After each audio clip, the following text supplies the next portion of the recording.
O assunto da aula de vocês hoje é a respeito do barroco. Movimento artístico, movimento literário, ele teve início na Itália entre o século XVI e perdurou-se até o século XVII. A palavra barroco, deixa eu colocar bem aqui a canetinha para que vocês possam acompanhar. Aqui. A palavra barroco, ela significa uma pedra irregular. No início, esse nome soava até assim de forma pejorativa, era um nome ruim, certo? Que foi dado para o movimento.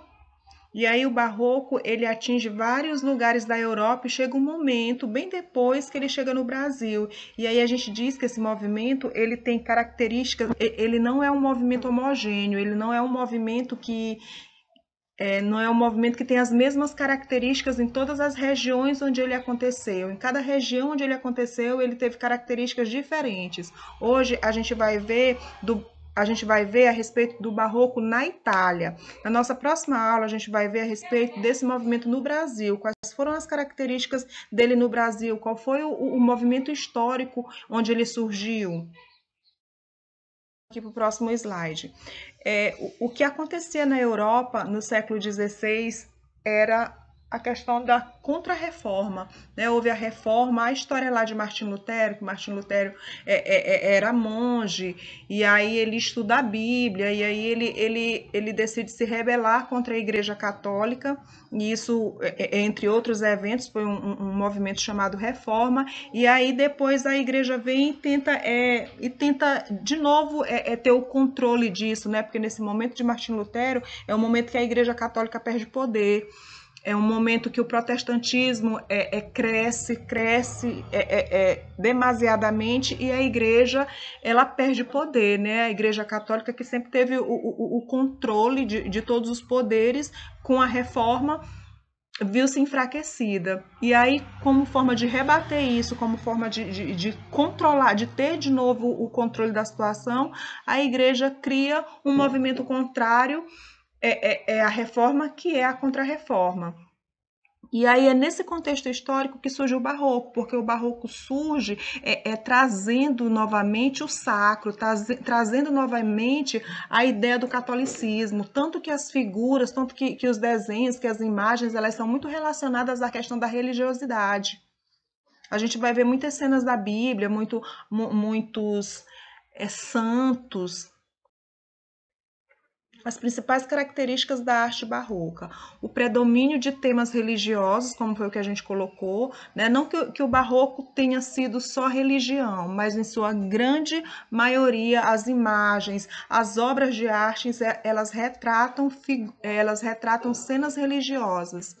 Aí a gente tem também a questão da riqueza dos detalhes e formas. A gente vai ver que as pinturas elas se assemelham muito com fotografias, elas buscam a todo custo a proximidade com o real. Expressões dramáticas das personagens retratadas, a gente vai ver assim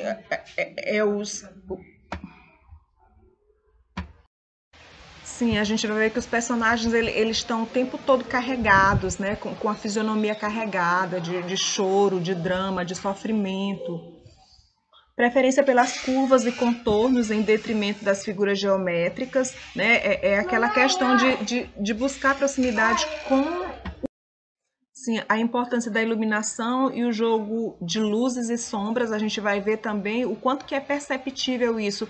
Pontos nas imagens que são iluminados e pontos escuros. É justamente para casar com o ar sombrio dos personagens, com as expressões sombrias dos personagens que são retratados. Uso de contrastes a fim de evidenciar a proximidade do divino com o humano, né? Como foi dito aqui na primeira característica, o predomínio de temas religiosos. Então, a temática do barroco, em sua grande maioria, é o religioso, é o sagrado, é o pecado misturado com aquilo que é santo. Aí a gente vê uma imagem bem aqui, que ela é de Caravaggio. Caravaggio é um dos artistas mais famosos do Barroco.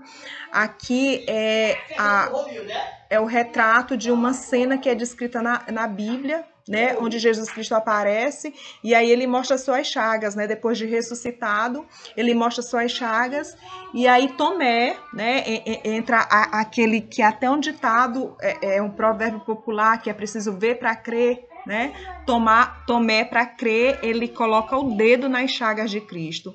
E aí a gente vê aqui a questão da luminosidade, como nós tínhamos colocado ainda há pouco. Olha só, a gente percebe que tem pontos que são claros, né, e pontos escuros. Isso é uma das características da pintura barroca, né? Ainda agora a gente falou assim das expressões, as expressões sombrias. Olha só as expressões dos artistas pintados. Olha a expressão aqui de Tomé, né, querendo ver, se aproximando aqui do corpo de Jesus Cristo para poder constatar se realmente era verdade, se ele realmente tinha sido crucificado, se ele realmente estava ali, estava vivo, se era ele mesmo. E aí Jesus Cristo puxando a mão dele, né? Como se ele sentisse dor. Não, sai aí.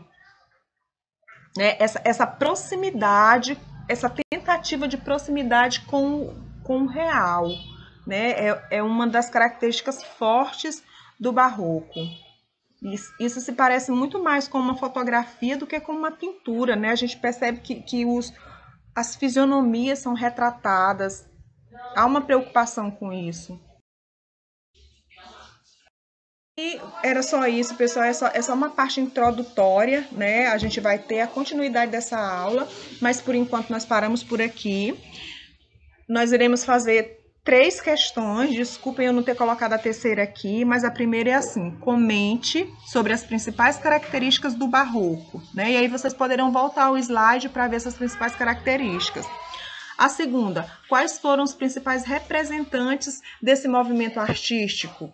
Vocês podem fazer essa busca lá no Google para ver quais foram os principais representantes do barroco na Europa, certo? Nós não falamos do barroco no Brasil ainda. Então vamos fazer o seguinte, vamos ficar só com essas 2 questões, e aí na próxima aula, quando nós dermos continuidade, a gente tem uma outra atividade. Então é isso, pessoal. Tchau, tchau. Nós terminamos por aqui.